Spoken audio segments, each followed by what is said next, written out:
Peace, family. This is Mr. Provocative, Ajori Kalfani, your urban war coordinator, with your daily verbal war report. I'm reading a story here from CNN.com about a former spy who revealed why Al-Qaeda called off a NYC Subway attack, July 12, 2018. Editor Aimen Dean, he notes Aimen Dean was arguably the most important spy inside Al-Qaeda for the UK's Secret Service agencies leading up to and following the September 11th terror attacks after 9/11. Al-Qaeda plotted to release a poisonous gas inside New York City subway system. The plot never took place, as Dean details in his book, 9 Lives, as the reasons it never happened. Dean writes that the device was not particularly impressive to look at, taped together from parts you might find in a tool shed. It had holes that would allow the violent spewing of cyanogen gas, carbon chloride, which can be triggered by a timer or a cell phone. On a gloomy afternoon in Afghanistan before the events of September 11th, Al-Qaeda jihadists and Dean rigged up a prototype and inserted a timed fuse to set off the detonator. The fuse set off the weapon as planned, and from a safe distance we heard a crack and a rush of air. It was then that the unique invention, the Al-Mutakar Alfred was born. A new class of terrorist weapon had been created. Dean, the former jihadist turned spy, was dispatched to Bagram in Britain intelligence agency MI6. The reason that he was sent out there, because that was supposedly a breeding ground for terrorist activity and a good place for him to be placed if he was gonna be able to thwart some of these attacks. He was approached by a Saudi man named Al-Qaeda in Bagram. He was a chemistry teacher and ex-military. He was perfecting Mubtakra.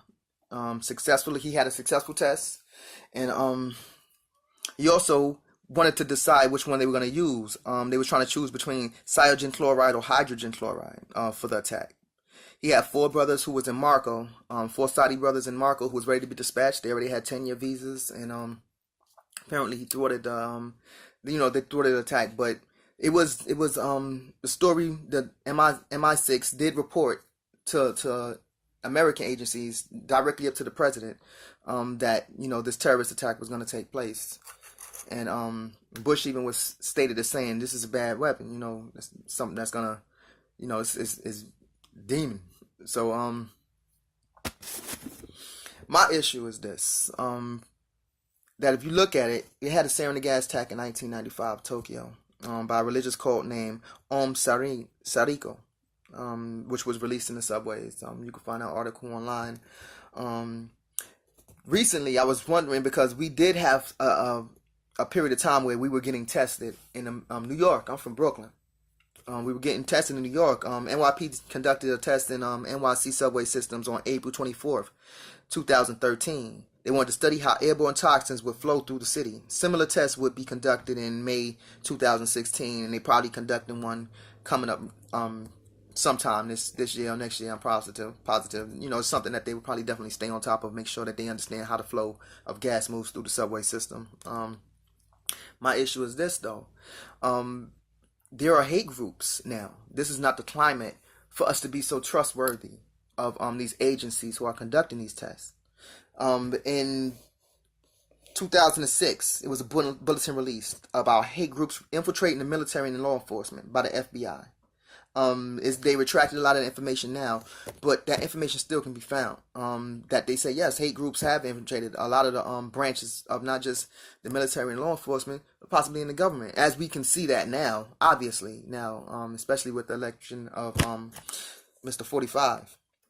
Also, another concern we definitely need to have is terrorist plots hatched by the FBI. This was reported by the New York Times in 2012, in April 28th, 2012, and which is stated that since 9/11, they have moved past and beyond waiting for plots to take place. Now they kind of entrap people. They bring them in. They go and seek out people, based on what you say online, based on what you think and what you write and what you feel.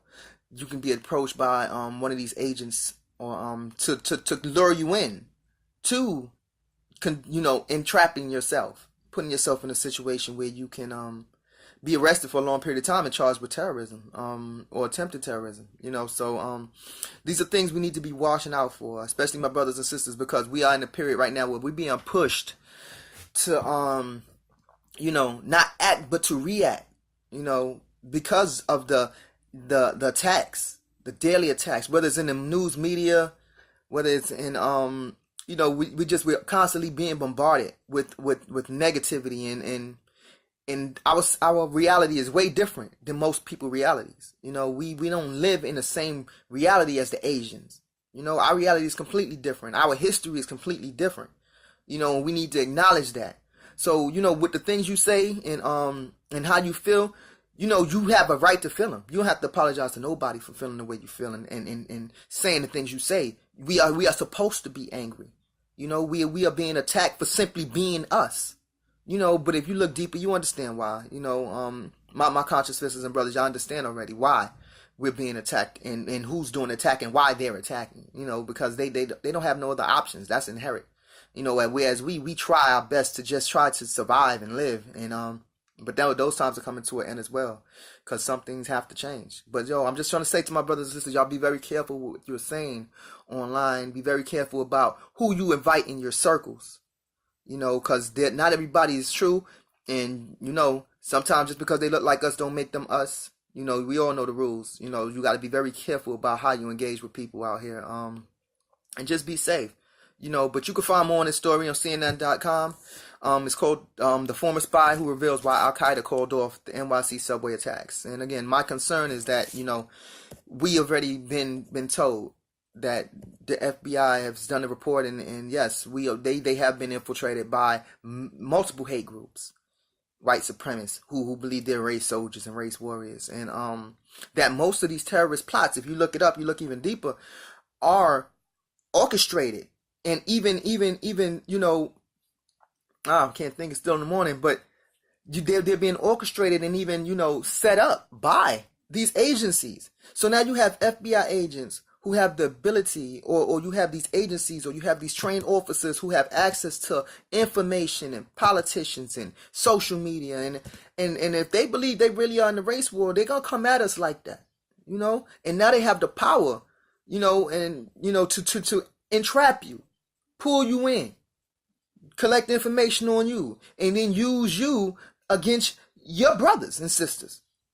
So please be careful. This is a real war we got going on, and we have to be very cautious about how we move and how we step and who we deal with. Not to the point of paranoia, because if you become like them, we cannot beat them. Cannot reduce ourselves to their level. We have to think above and beyond how to move when we're dealing with somebody who obviously feel that they are inferior to us, because you attack us simply because we are trying to be us. So peace and blessings again. This is Ajori Kalfani, your urban war coordinator, coming with information every other day. I'm going to bring some form of story, something that's going on. Try to be more engaged with my people. Try not to stay so silent, but peace and blessings. Y'all stay up, all right? One.